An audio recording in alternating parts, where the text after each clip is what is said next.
Good evening and welcome. Tonight, federal government approves $1.5 billion for immediate rehabilitation of Port Harcourt refinery.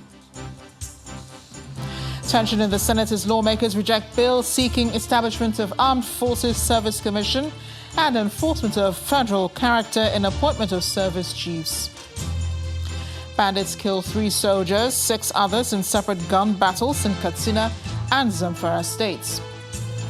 And police in the U.S. state of Georgia identify 4 of the 8 people who were killed in mass shootings as officials say it's too early to know if the attack was racially motivated. Plus business, sports and later news from our London studios.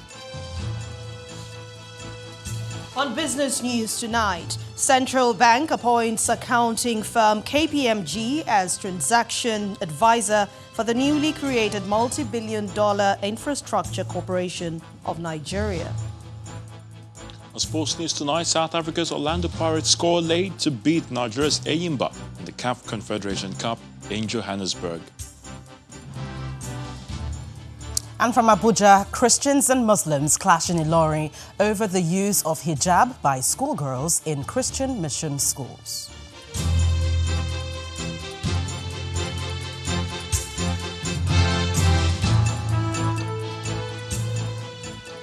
Today, the federal government intensified efforts on its plans to ensure the local production of petroleum products with the approval of $1.5 billion for the immediate rehabilitation of the Port Harcourt refinery. At a briefing of the 38th virtual meeting of Council, chaired by President Muhammadu Buhari, the Minister of State for Petroleum, Temitope Silva, told State House correspondents that the contract awarded to an Italian company will be carried out in 3 phases. According to him, the funding already in place is drawn from 3 components: the NNPC, internally generated revenue, budgetary allocation provisions, as well as Afrexim Bank. He also gives the assurance that before the end of the current administration, work would commence on the Warri and Kaduna refineries.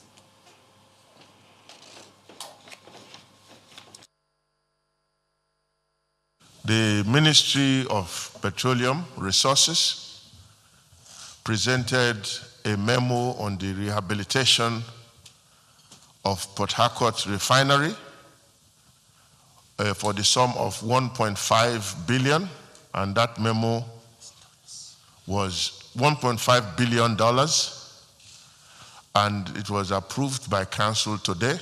So we're happy to announce that the rehabilitation of Port Harcourt refinery will commence forthwith. It is in 3 phases. The first phase is to be completed in 18 months, which will take the refinery to a production of 90% of its nameplate capacity.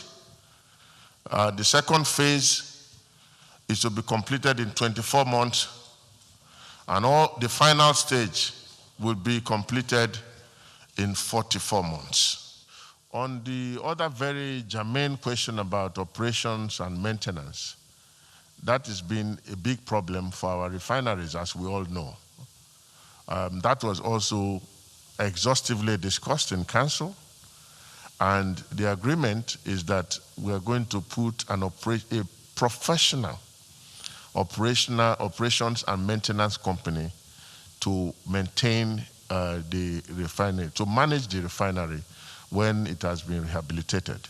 In any case, it is actually one of the conditions precedent by the lenders, because the lenders said they can only give us the money if we have a professional operational and maintenance company. Discussions are ongoing. We want to take one at a time, and I want to assure you that before the lifetime of this administration expires, work on all the refineries would have at least commenced. The Port Harcourt refinery is one of the nation's top refineries, although it is currently not in production. In this next report, our energy correspondent Olu Phillips gives a background on the current state of the refinery and the impact it would have on supply of petroleum products in the country.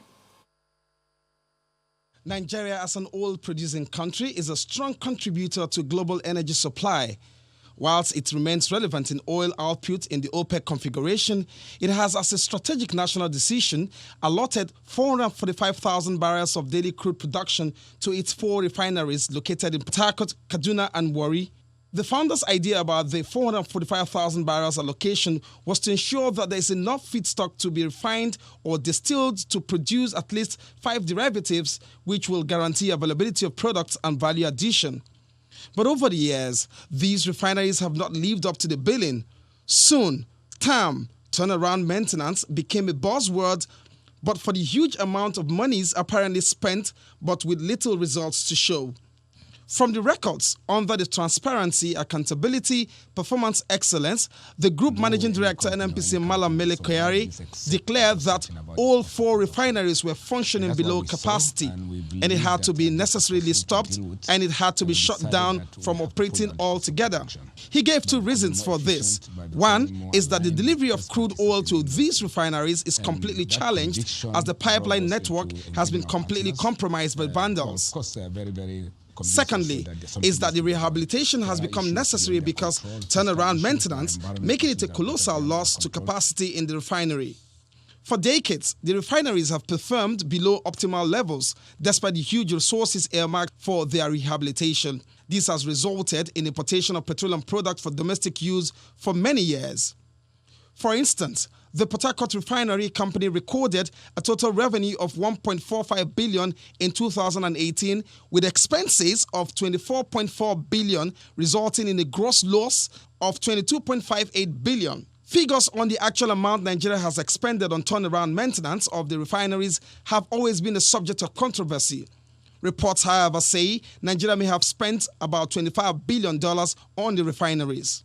According to a recent report by the NNPC, a cumulative loss of 123.25 billion naira in 10 months, January to October 2019, was recorded. The Port Harcourt Refinery, a 210,000 barrels per day complex, is made up of 2 refineries. The old refinery has a nameplate capacity of 60,000 barrels per day and was commissioned in 1965, while the new plant with nameplate capacity of 155,000 barrels per day was commissioned in 1989. The plant utilizes Bonny Light crude oil to produce liquefied petroleum gas (LPG), premium motor spirit (PMS), dual-purpose kerosene (DPK), automotive gas oil (AGO), low-poor fuel oil (LPFO), and high-poor fuel oil (HPFO). It may be the dawn of a new operation as the Federal Executive Council has earmarked in the first phase a whopping sum of $1.5 billion over an 18-month period for a total rehabilitation of the Port Harcourt Refinery in a bid to bring it up to a 90% capacity. Olu Phillips, Channels Television News. Meanwhile, the Rivers State Governor Nyesom Wike has been reacting to the decision of the federal government to commence rehabilitation of the Port Harcourt refinery. Governor Wike laments the situation where a region that produces oil cannot refine the product. He explains that there is nothing to jubilate about in the approval by the federal government. The governor was guest on our political program, Politics Today. We have had a lot of promises, we have had a lot of talks, and nothing has materialized. So I don't want to, because they have said they have approved. Approval is not released. Approval is not that the money has been released for the rehabilitation. It takes a lot of process. So let us see what they have said, whether really they won't talk about the problems of use of funds because of this reason or that reason. So I'm not going to jubilate because the federal government said they have released and they have approved $1.5 billion for the rehabilitation of Port Harcourt refinery. I thank God they said so, but let us wait and see the outcome of it at the end of the day. Should this refinery come on stream? It's one of the 4 that the federal government has that is moribund or is not working. But should this start working, what does this mean for your people?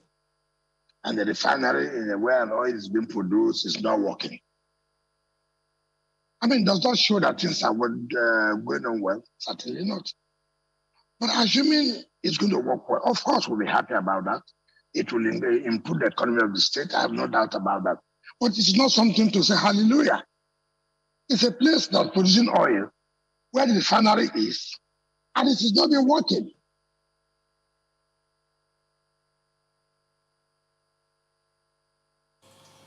To other stories now, the Senate is rejecting a bill seeking to ensure that federal character is considered in the appointment of service chiefs. The lawmakers were sharply divided during the debate on the bill to establish the Armed Forces Service Commission. The bill is sponsored by Senate Minority Leader Eyinaya Abaribe. Our correspondent Linda Akigbe has more. It's the second day of legislative proceedings for the week, and Senate Minority Leader Eyinaya Abaribe introduces a bill on the floor of the Senate. The proposed legislation seeks the creation of the Armed Forces Services Commission to ensure that the composition and appointment of service chiefs reflects federal character. For clarity, Section 219 says as follows: the National Assembly shall,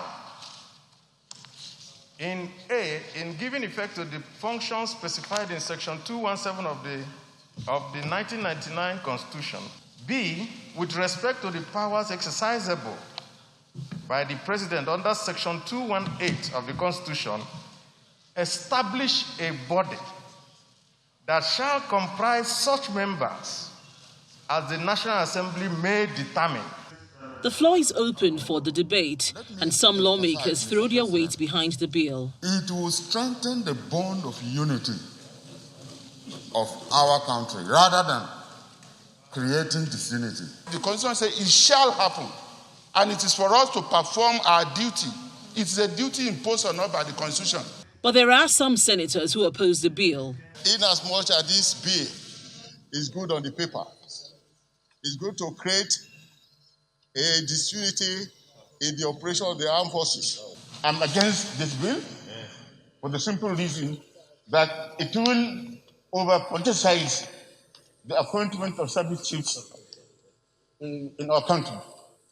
With tensions building in the chamber, the Senate President puts the question before the Senate. Those in favor of the bill we now read second time say aye. Those against say nay. The nays have it. The minority leader immediately calls for a division. You have a right to vote. So, Mr. President, I claim a division and I want us to vote one after the other. It's not my opinion that the nays had it. Give me my right. And my right is that I'm saying that all our members here ought to get up and vote for this. Minority Leader. Minority Leader. Perhaps sensing the situation was getting out of hand, the Senate President calls for a closed-door session. Closed session, please, Leader. Less than 30 minutes later, the executive session ends. We have appealed to the Minority Leader to withdraw the Standing Order 73. I wish also to step down the consideration of this bill until a more appropriate time. The day's proceedings is sure to raise questions by observers of Parliament who will wonder why the upper chamber has chosen to refuse to give effect to clear provisions in the 1999 Constitution. Linda Akigbe, Channels Television News. In part two, after the break, Chairman of the National Drug Law Enforcement Agency, Brigadier General Buba Marwa, visits Channels Media Group, seeks partnership and support in fight against banned substances. Join us again.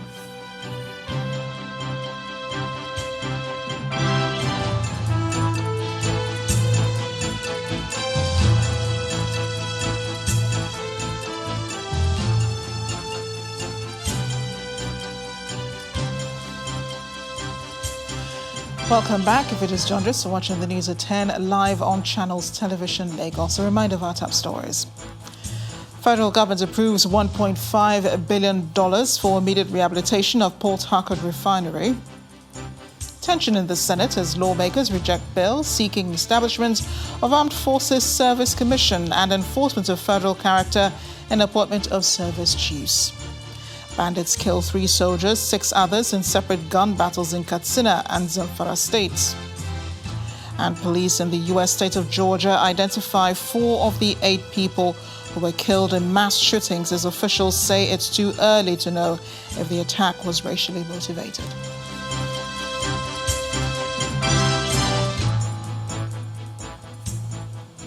3 gallant soldiers unfortunately lost their lives in a gun battle with bandits today when gunmen attacked Kabasa village in Gusau local government area of Zamfara state.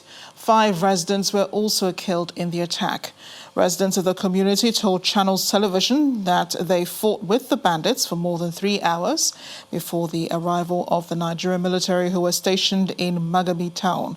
According to them, the bandits also lost many of their members but took away with them their bodies.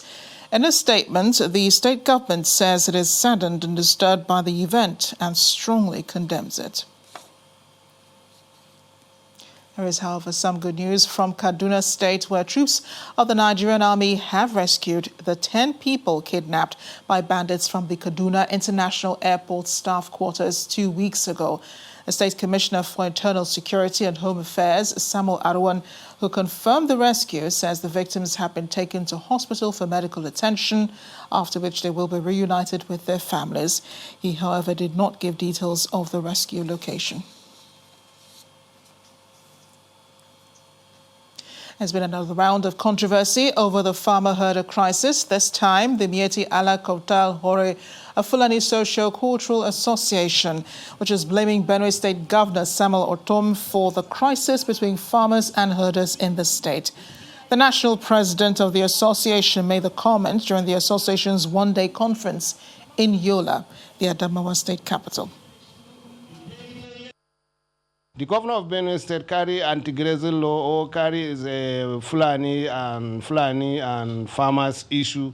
He's doing a campaign. He do a campaign. He's politicized everything concerning a Fulanis. I advise some a very good governors. Let them know just do the same thing where is Governor Ortom is doing. Because of Governor Ortom is doing is everywhere. If Ortom wake up from a sleep now, he can start singing Fulani farmers. That is in own politics. But he forget TV and Fulani, they are together. Up to today they are together. Him very soon now, 2 years coming back now, him will be is a former governor of Benue State. Then Fulani, they can continue their activities with the good TV people. Meanwhile, the governor has warned the leadership of the association to stay away, rejecting its call for the repeal of the Benue State Open Grazing Prohibition and Ranching Law of 2017. The governor says he is ready to fight till the end to defend the law.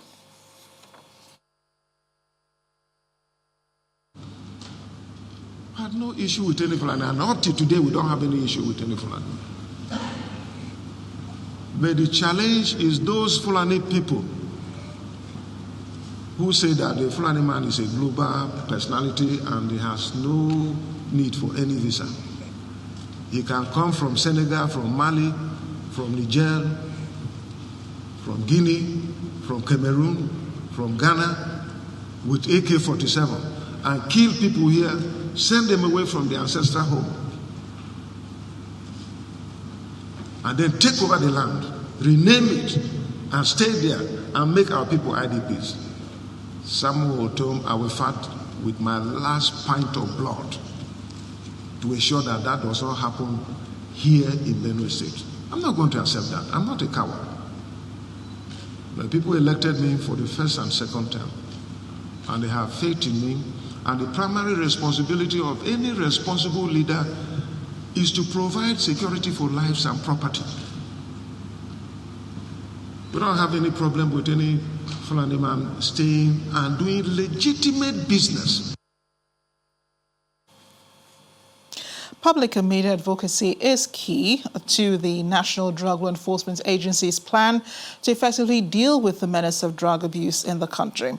That's coming from the chairman of the NDLEA, Brigadier General Buba Marwa, when he visited the headquarters of Channels Media Group in Lagos.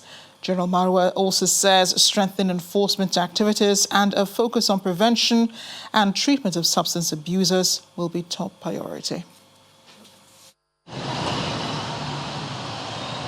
Like a man on a mission to succeed, The new sheriff of drug law enforcement and prevention of illicit substance use does appear to have his eyes fixed on the ball as he continues to seek profitable partnership. I almost forgot the traffic. Welcome, sir. The chairman himself. On this occasion, he's in Lagos to visit the 5 formations of the NDLEA, but it's making a strategic stop visit at the global headquarters of Channels Television and is being hosted by the founder and CEO of the Channels Media Group, Mr. John Momo. Natural surroundings. As they continue their conviviality through the warm reception, they all settled in this room for some chit-chat. So we are grateful for the opportunity to stop by. We appreciate all the support that we received in recent past, and we call on more advocacy from you in pursuit of a drug-free Nigeria. You have a partner in us, you have a friend in us, and we'll be very delighted to join you in the fight against the drug epidemic in our country. He wasn't just passing by. It's a purposeful visit, recognizing the capacity Channels Media Group brings to bear and to support his aspirations. Nigeria is in a crisis of drug abuse. That's a stunning statement coming from the NDLEA boss as he takes time out on the sidelines to speak to the enormity of the fight, the war, the consequences, and the exit strategy. It has to go together with the drug demand reduction, that is facing the addicts themselves, the drug users themselves. You have to treat them in facilities. You have to equip them for the life after. I did something similar in Lagos with the area boys at the time. For him, unemployment can be linked to the rising numbers. So is drug abuse linked to the cases of insecurity. So, to successfully combat the menace, a holistic approach of public health safety, advocacy on all fronts, capacity utilization, and the buy-in of all citizens is necessary in the pursuit of a drug-free Nigeria. Olu Phillips, Channels Television News. Going to hand over now to Gloria Mizoke in Abuja for more on the news at 10. Hi, Gloria. Hello, Amarachi. Welcome to Abuja. Calm has returned to Ilorin, the Kwara State capital, after pandemonium broke out earlier today following the refusal of some school authorities to allow Muslim female students wearing hijab from gaining access to public schools in the state. The decision sparked violent reactions from both Christian and Muslim faithful in the state before the intervention of security operatives. Following the decision of the government that schools will be opened this morning, the Commissioner of Police, CP Mohammed Lawal Bagega, in his wisdom, deployed policemen, sensing that there could be misunderstanding between the two groups. And that was what happened this morning. But luckily for us, and thank God, the Commissioner of Police took a very decisive action by deploying policemen. It made it easy for the disturbance to be controlled, and that was what happened. The area is calm now. We see our policemen, they are monitoring the situation, but the area is very, very calm. The advice is that when a decision has been made by the government, we should try to obey those decisions, and if there is anything, we should look the way of the legal way of handling it, not coming out to the street and making trouble.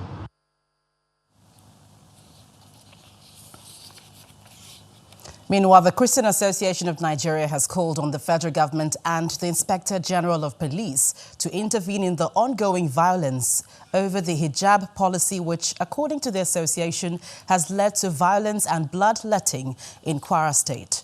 The religious body says Governor Abdulrahman Abdulrazak should be held responsible if the matter degenerates because the governor's pronouncement on the issue of hijab wearing is in violation of the court's directive on the matter, which status quo should be maintained until the matter is resolved by the court.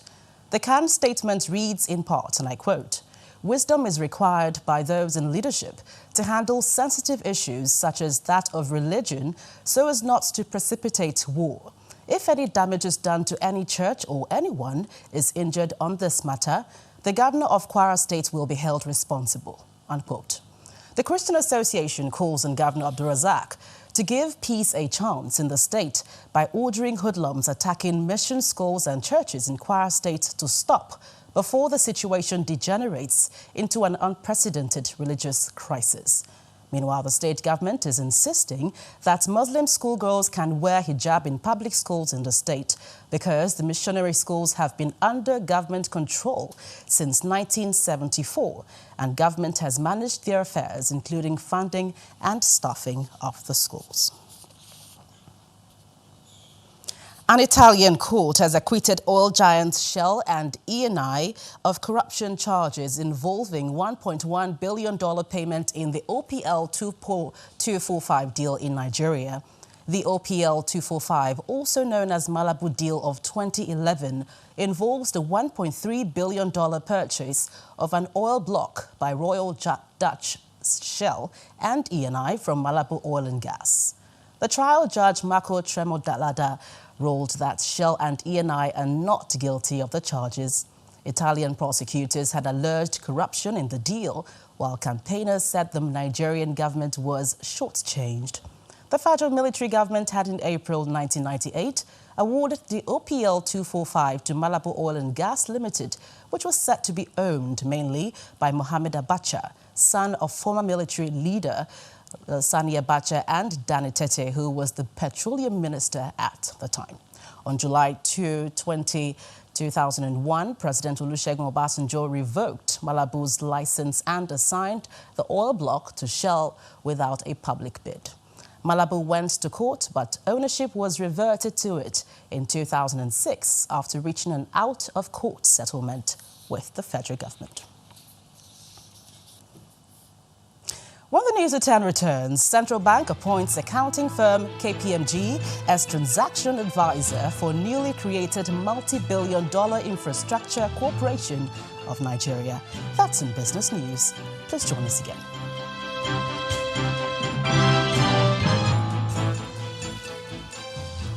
Welcome back. The Director General of the World Trade Organization, Dr. Ngozi Okonjo-Iweala, says Nigeria needs to transit from an oil-dependent economy into one that diversifies its economy through trade. The WTO boss, who was speaking at a meeting with women entrepreneurs in the country, is challenging those women to tap into the various interventions of government to boost trade, create jobs and income. The past few days has seen the Director General of the World Trade Organization, Dr. Ngozi Okonjo-Iweala, meeting with top government officials on how to diversify the nation's economy from oil. And this time, it's the turn of women entrepreneurs in the country. Her agenda for them includes harnessing the interventions of government to improve their livelihood, improved packaging, and the production of goods and services that can compete favorably in the international market. We have to begin to think of the transition of this economy and what space we need. We have to map that out to the world to make this transition. 2 decades, 3 decades. But if we don't start now, we'll be in trouble. And that really bothers me. Statistics from the United Nations Entity for Gender Equality and the Empowerment of Women shows that the gender financing gap in Africa is about $42 billion, with men having the upper hand. But the Nigeria Export Promotion Council plans to introduce incentives to boost exports, especially for women. We are now about to launch the Export Development Fund, which has remained dormant for decades due to lack of funding. This pre-shipment incentive is bound to boost export activities, mostly among our MSMEs and SMEs. Dr. Ngozi Okonjo-Iweala takes her time to inspect some products produced by women entrepreneurs.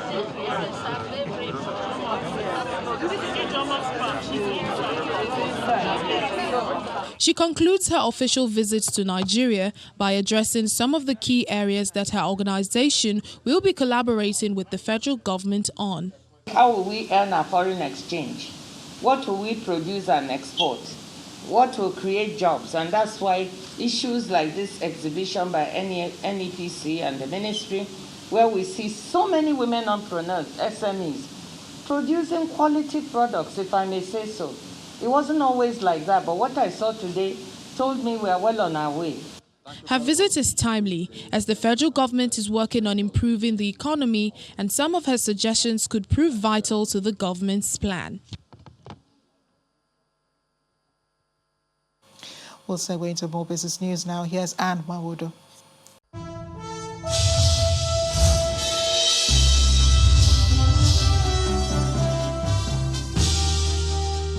Thank you, Amarachi. Hello and welcome to Business News. Let's begin with an appointment by the Central Bank of Nigeria appointing firm KPMG as transaction advisor for its newly created $39 billion infrastructure fund. A report by Bloomberg says that KPMG emerged as the preferred winner of the bid, which was also made by international firms PricewaterhouseCoopers, McKinsey & Co., and as well as Boston Consulting Group.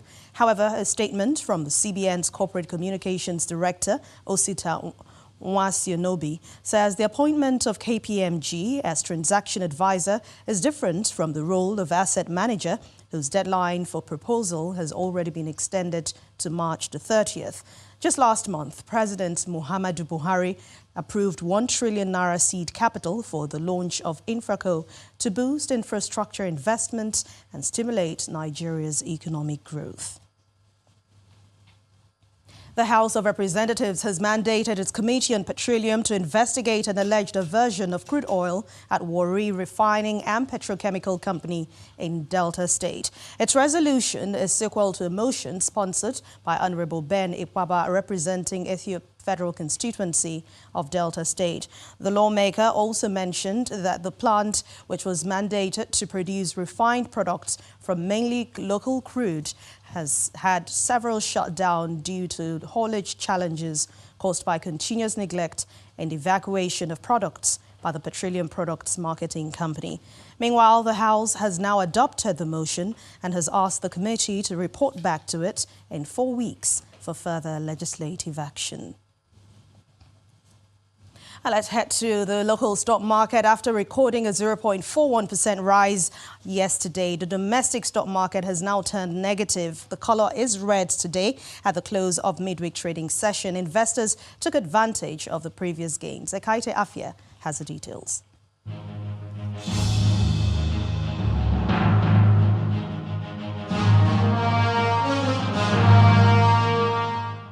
Thanks for joining us for the Stock Market Report. A dead cat bounce. Now, that's the word to describe the market's performance, and that is because its key indicators returned to the negative territory at the close of midweek trading. Investors resumed sell pressure on some high and mid-cap equities. Well, I mean, there you have it. The brief 0.41% gain recorded on Tuesday was short-lived as losses by 12 equities forced the all-share index to drop marginally by 0.04%, which is roughly 7.6 billion naira in loss in the value of listed equities. Now, the equities performance on the sectoral chart was also unimpressive, as 3 out of the 5 major counters ended in the negative territory. The banking sector was the hardest hit today after profit-taking affected the shares of GT Bank, FBN Holdings, FCMB, Fidelity, and Wema Bank. Only the oil and gas sector made significant gains thanks to the increase on Seplat and Oando, their share price, and that also helped to reduce the market's loss. Now let's take a look at the activity chart. Total volume of shares transactions remains low as it is still fluctuating between 100 and 200 million units, while the shares of GT Bank, Zenith Bank, and UBA were the most patronized for the day. Now, I must say, these are uncertain times for the equities market, but with 2 days remaining within the week, let's continue to keep expectations high for a rebound. Well, that's all for the Stock Market Report. I'm Ekaite Afia. Back to you.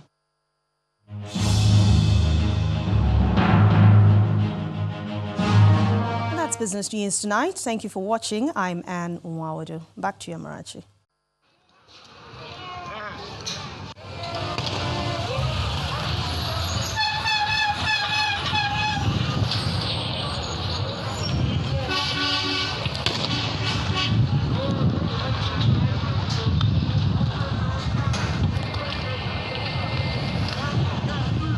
Just want to bring you some more on what happened earlier today on the streets of Ilorin in Kwara State, where pandemonium, as we see there, broke out over the wearing of hijab in some schools in the state. The latest conflict broke out after some Muslim students turned up at the Baptist school in Ilorin wearing hijab, but were not allowed entry into the school premises. This did not go down well with Muslim parents, triggering heated arguments and a clash with the Christian community, as both sides threw stones and bottles at each other, leaving many people wounded. The violence forced students and other residents to take to their heels as police battled to disperse the protesters, shooting into the air to scare them away.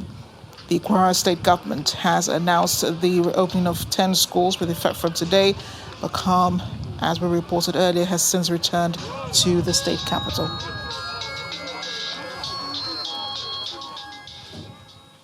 Still ahead on the news at 10, police in the U.S. state of Georgia have identified 4 of the 8 people who were killed in mass shootings. As officials say, it's too early to know if the attack was racially motivated. We'll also have more from our London studio in Around the World in 5.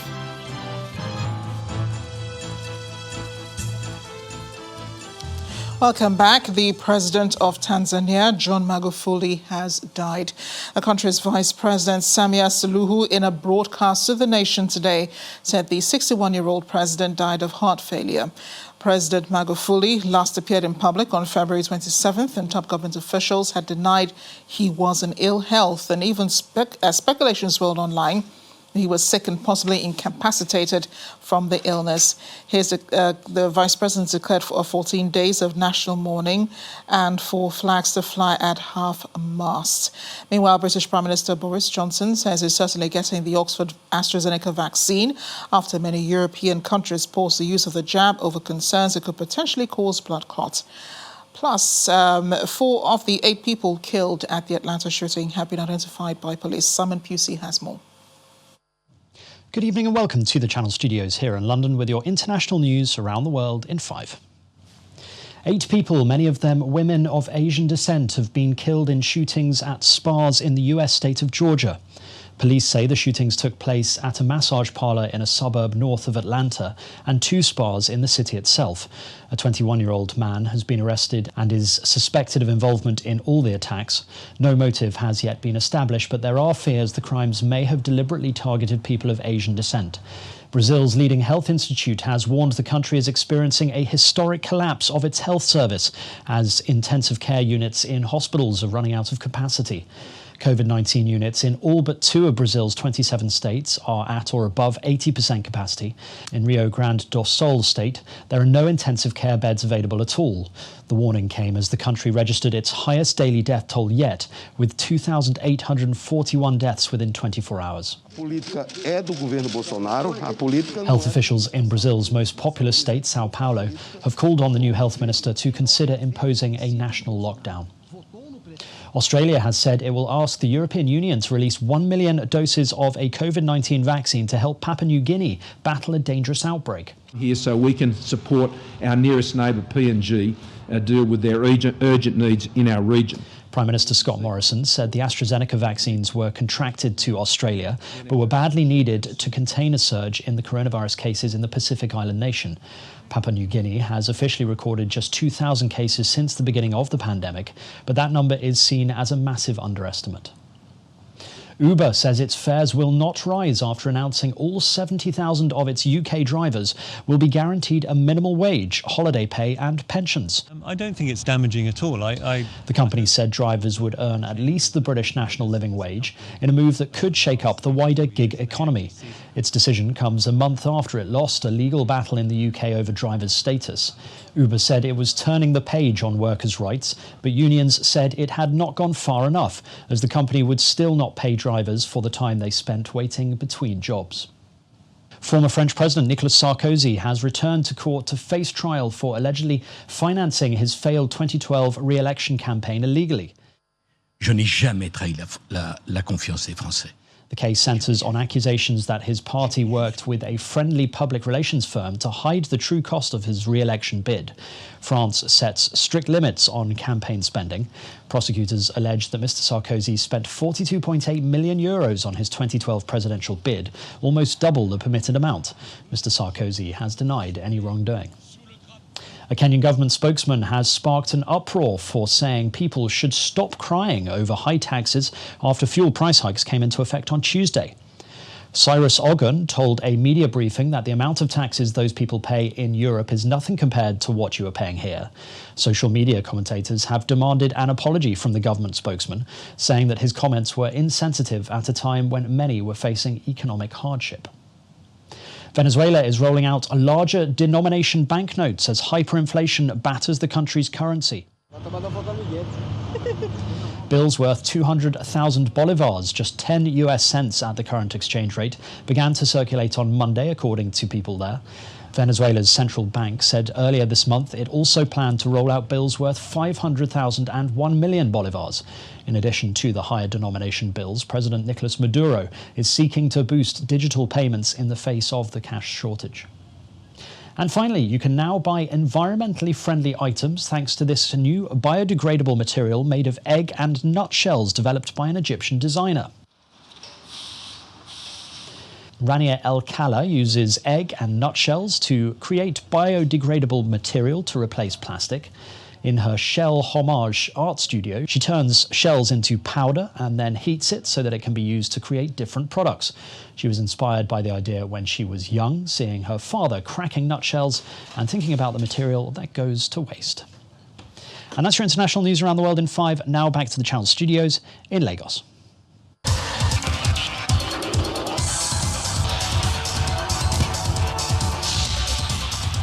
Thanks, Simon. Orlando Pirates have beaten Enyimba in their second Group A match of the CAF Confederation Cup at the Orlando Stadium in Soweto. Pirates opened the scoring in the 27th minute when Dion Hoto found the back of the net. However, Enyimba equalized in the first half stoppage time from the penalty spot thanks to Austin Oladapo. Mabasa scored the winner for the home side in the 89th minute. In the UEFA Champions League, German giants Bayern Munich advanced to the quarter-final stage after beating Italian side Lazio at the Allianz Arena. Bayern defeated Lazio 2-1 to qualify 6-2 aggregate. On Premier League side, Chelsea also advanced to the last 8 after beating Atletico Madrid 2-0 at Stamford Bridge. With this result, Chelsea qualify 3-0 on aggregate. In the Nigeria Professional Football League, Ndifreke Effiong scored his 8th goal of the campaign as Akwa United stormed into the top 4 with a 1-0 win over struggling FC Ifeanyi. Kano Pillars and Rivers United also moved up the table with comfortable victories over Kwara United and MFM. Heartland defeated Wiki Tourists 2-0, while Abia Warriors continued their fine form with a hard-earned draw at bottom club Adamawa United. And in the Women's League, FC Robo Queens produced a classic performance to beat star-studded Rivers United 2-1. Sunshine Queens condemned Dream Star Ladies to their 8th defeat with a 2-0 win. Bayelsa Queens stayed top of the table with an odd goal win over troubled Pelican Stars, while Edo Queens remained 3rd with a win over Abia Angels. Nasarawa Amazons and Delta Queens moved up the log with slim victories. And that sports news is back to you, Marachi.